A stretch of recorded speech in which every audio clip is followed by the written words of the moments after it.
But when there's solid evidence, when the police are involved, and you're still being delusional, I'm so sorry, but I cannot defend that. I'm saying I don't wanna come down from your love. We'll get lost together, let me find. Don't ever let me come down from your love. From your love. From your baby. Hey everyone, it's Bree here. If you're new, welcome to my channel, and welcome back if you're a returning subscriber. So 2020 has been quite the crazy year for K-pop scandals and controversies. So because of that, in today's video, I just wanted to discuss some of the biggest K-pop controversies and scandals that occurred this year, but most importantly, I want to discuss what we can learn from them as K-pop fans and consumers of K-pop. So without further ado, let's get right into it.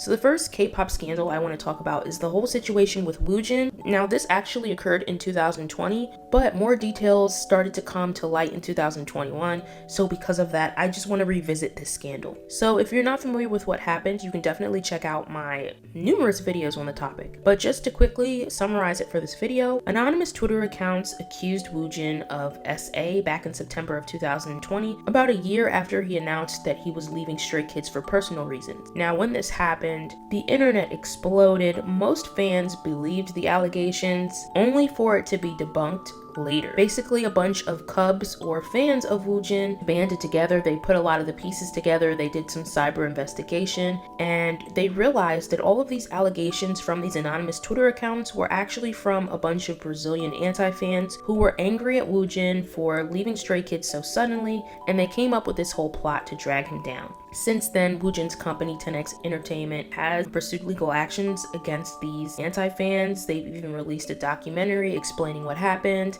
Woojin has released statements about it. The company has released statements about it. Woojin has even appeared on certain YouTube channels to discuss the entire issue. It's totally debunked. It never happened. He never to anyone. So what did we learn from this scandal? K-pop fans are very gullible, and this is not an attack towards anyone, because when the allegations first came out, I believed them too. I had never experienced people making up stuff like this when it comes to K-pop, because I was still kind of new to the whole Twitterscape and just engaging with like fans online, even though I had been a fan of K-pop for a while. So this whole type of thing was very new to me, and I believed it too. K-pop fans were willing to believe these anonymous Twitter accounts because they wanted to believe So even though there was no real evidence, they were so quick to believe the allegations. They were slandering Woojin, they were sending him, and not everyone, I just mean some of them. There were even people that accused Woojin of the members of Stray Kids all of a sudden, that made compilations painting him as this like horrible person. It was crazy. So yeah, this taught us that K-pop fans are really gullible, and it taught us that as fans, when situations come out like this, especially when it's anonymous accounts, not like people that we actually have like some type of name or face, like we actually know who they are, we really have to be careful. And sometimes it's better to wait for more evidence and to stay neutral than to quickly like jump on this bandwagon and crucify someone online,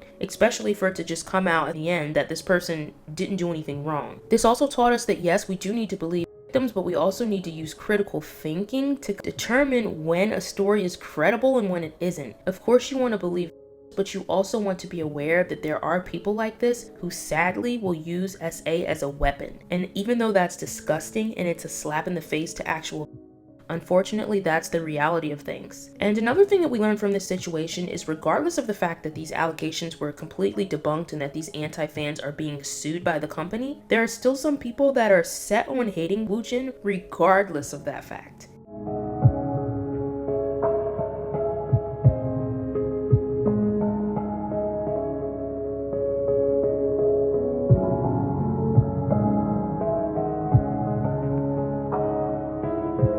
For example, people harped on the documentary that 10X Entertainment released, basically saying that it was mocking SA or that it was using SA as an aesthetic, which is ridiculous because Woojin and the company have spoken up seriously about the topic several times in statements. Woojin has been on people's YouTube channels, he's been interviewed by official news sources, so it's not like he didn't take the allegation seriously. He definitely did. But in this documentary, if Woojin and the company decide they want to make light of a situation that almost destroyed his life, I think they have every right to. It's not like they're actually mocking actual SA or actual, because the only victim in this situation was Woojin. And K-pop stans know that, but still, because of the mob mentality or because they think it's popular opinion or they think it's edgy to continue to just say that they hate Woojin for whatever reason, they're still going with it. So it goes to show you how strong the mob mentality is in K-pop and how some people just refuse to see the truth.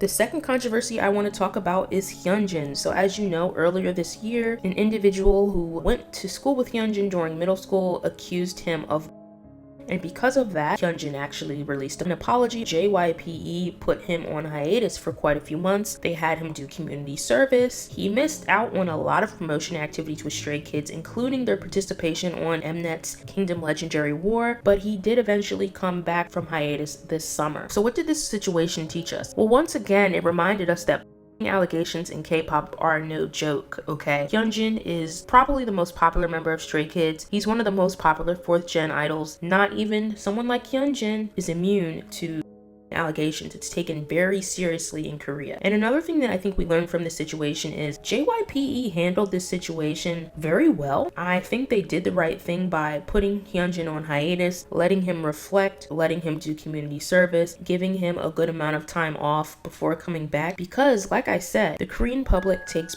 very seriously. I think if they didn't put him on hiatus and if they didn't have him out of the public eye for as long as they did, Stray Kids would have gotten a lot more backlash from Korean netizens, and I think it really could have hurt Stray Kids' image as a group. So the next controversy I want to talk about is Giselle saying the N-word or singing the N-word or mouthing the N-word on camera while the song Love Galore by SZA featuring Travis Scott was playing. So what this situation taught us was that SM can apologize when they want to. I remember when this was coming out, a lot of people were saying that Giselle needed to apologize, but a lot of people were skeptical that it would happen. Because of that, a lot of us were really surprised when a statement was released on aespa's official Twitter account with Giselle apologizing for the issue. Even though SM has this reputation of not apologizing for certain issues, especially if it doesn't specifically offend the Korean public, apparently this situation showed us that they can. And it also showed us that timing is everything.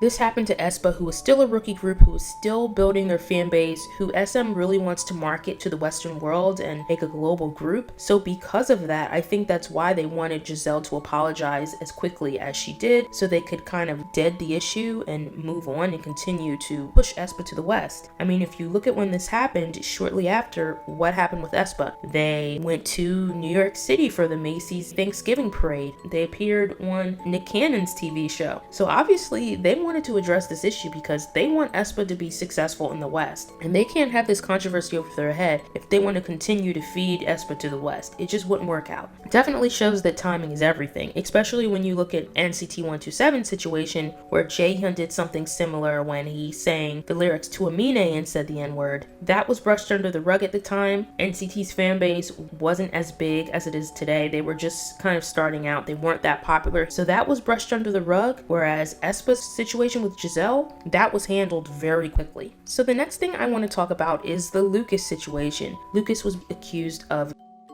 and cheating on a few women that he was kind of seeing or dating at the same time. When the allegations came out, SM quickly released a statement, had Lucas apologize, and he's been on hiatus since. It's been a few months and he's still on hiatus. So what did this teach us? First of all, it taught us that SM is trash, which we kind of already knew, right? When it comes to PR or public relations, they had Lucas apologize, they put him on hiatus, but it's been months and we still haven't heard anything about what's happening with him, which is kind of leaving a lot of fans in the dark On top of that, the Lucas situation taught us that fans learned nothing from the Woojin situation. Of course, there are some fans that wanted to stay neutral and, were willing to wait until more evidence came out or until SM gives us more details on what exactly happened, because the statement and the apology that Lucas put out on his Instagram account were pretty vague and we're not really sure what he was apologizing for. He just said wrongdoings, so we don't know which wrongdoings he's apologizing for when there were so many different allegations by these multiple anonymous accounts. A lot of N citizens were so quick to say Lucas needs to get out, he needs to get kicked out of the group,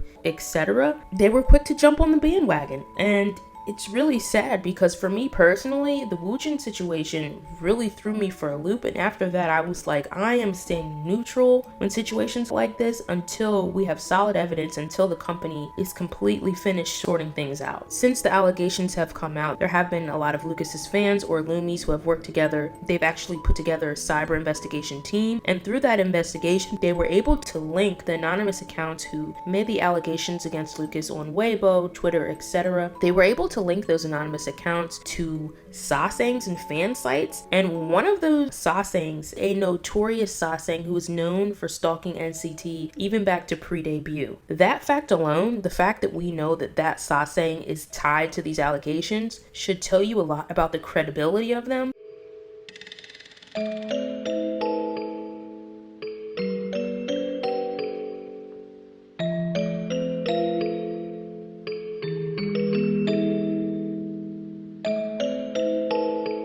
So the next controversy I want to talk about is Mina and Jimin. This controversy actually started in 2020, but more details came out this year, so once again I want to discuss it. So basically in 2020, former member of AOA Mina accused AOA member Jimin of her for 10 years. Make a long story short, when these accusations came out, Mina was going crazy, coming after Jimin again and again. Jimin actually ended up deactivating her account and she left the group. She actually left AOA because of these allegations. So at that time, everyone was on Mina's side, everyone believed her, but as time went on, Mina continued to exhibit very erratic behavior, saying things about Jimin, basically her online. There was even an instance where she was referring to self on some of her online social media accounts. So a lot of us K-pop fans realized that Mina really has some serious mental health issues and a lot of self-destructive behavior, and a lot of us started to doubt if things happened exactly how she said between her and Jimin. Well, recently this year, Dispatch actually came out and revealed transcripts between the other members of AOA and Mina. They revealed text messages between Mina and Jimin, and basically from the transcript and the text messages, we can gather that what really happened seemed to be more of Jimin trying to be a good leader and pushing Mina to do her best, and Mina just not taking that well, and the two of them, Mina and Jimin, clashing. It didn't really seem to be an instance of as Mina portrayed it to be, and in the transcript the other members of AOA seem to be supporting that fact. So basically we can pretty much assume that Jimin's career was ruined over false allegations. The fact that Dispatch did their due diligence and released this information to the public to kind of clear Jimin's name says a lot, but unfortunately it's kind of too late. I don't think Jimin is ever going to come back to the entertainment industry. I can only imagine how much hate she's received from Mina's fans, and it's just a sad situation on both of their sides. I hope that Mina gets the help that she needs, and I hope that Jimin can find happiness in her life, whatever that looks like for her now. But in all, that taught us that everything is not always as it seems with these allegations. Once again, we really have to be careful what we believe and wait until we have evidence before we turn our backs on idols, as what happened to Jimin. And also it reminded us of what a serious issue mental health is in K-pop. Mina obviously has a lot of issues. It seems like she hasn't been getting the help that she really needs. I don't know if that's because she's not doing her due diligence or if she's not matched with providers that are really able to help her, but because of her mental health issues, it really shows how not only has she kind of self-sabotaged herself, she's also kind of unfortunately ruined AOA, which is extremely sad.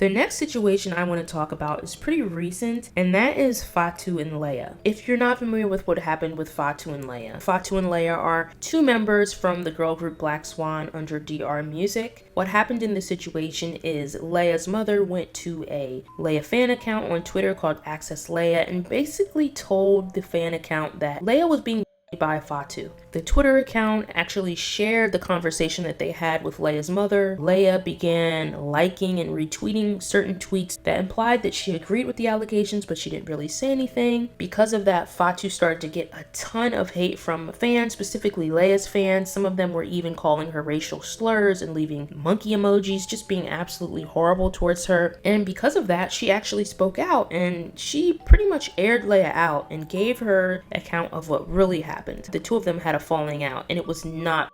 Later, DR Music released a statement and confirmed everything that Fatu said, that it wasn't, that it was a falling out between the two of them, and that Lea would subsequently be taking a short hiatus and going back to Brazil to take care of her mental health. So what did this situation teach us? First of all, it told us that our favorite idols might not be as close as they seem, and I think this is really interesting because a lot of K-pop fans, they see their idols and their favorite groups interacting, and they say, oh, they're so close, look at how cute they are, they love each other. A lot of times, yeah, that might be what we see on camera, but we have no idea what's really going on behind the scenes and how close our favorite idols actually are. They're people just like us. They will get into fights just like us. They might not be as close as they seem to be. I think this situation also taught us how prevalent anti-blackness is in the K-pop community. The way some Lea fans acted towards Fatu was absolutely disgusting. The fact that they believed allegations, so they thought it would be okay to call her racial slurs. I don't know, that just says a lot about them as people. It's really funny how in situations like this, anti-blackness and racism pops up when it comes to some of these fans, and sadly this was just a reminder of that. I also want to talk about the Chris Wu situation. So if you're not familiar with Chris Wu, he is a former member of EXO. He was an actor and a musician based in China after he left EXO, and he was actually one of the biggest Chinese idols. A woman named Du Meiju and a few other women in addition accused Chris of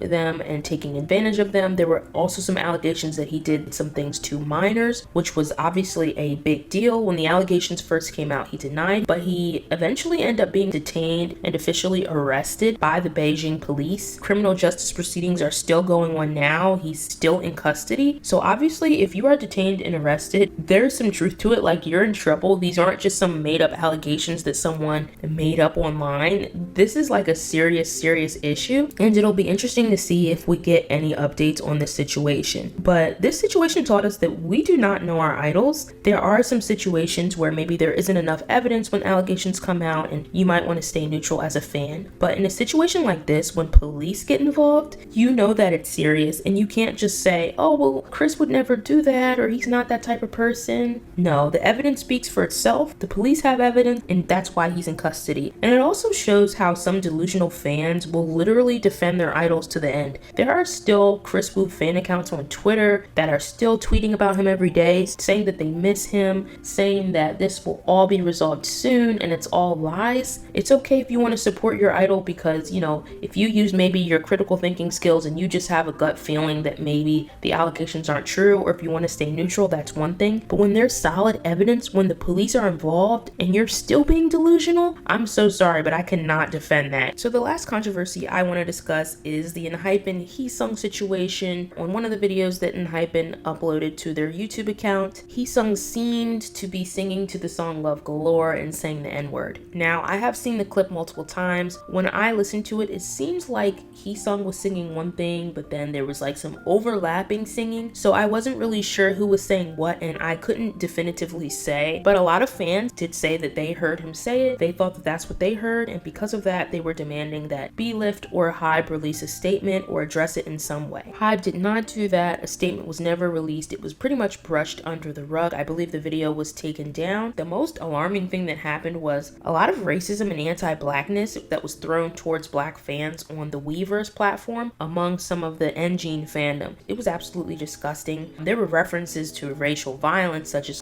monkey emojis, racial slurs. It was gross. It was really gross. This taught us that in situations like these, when some black fans are just asking for an issue to be addressed or responded to, that some fans will try to use racism and anti-blackness to silence them. Unfortunately, this is a recurring theme in K-pop. I'm not a fan of ENHYPEN or an Hyunjin, but I do like some of their music. But to be honest with you, the way some of the Hyunjin fandom reacted towards black fans turned me off from the fandom completely.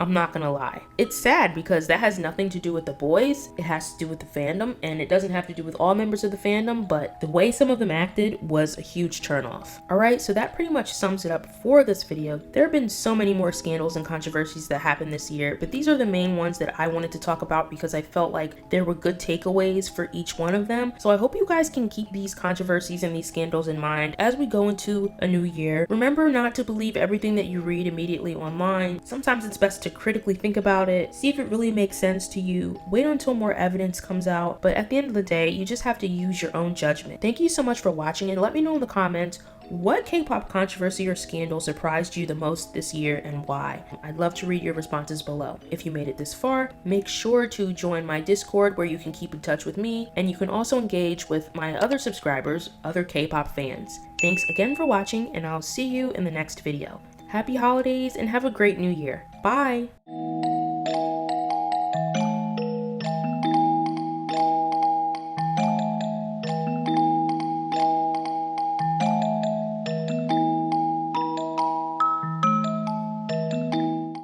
Like you, like you, like you, like you, like you, like you.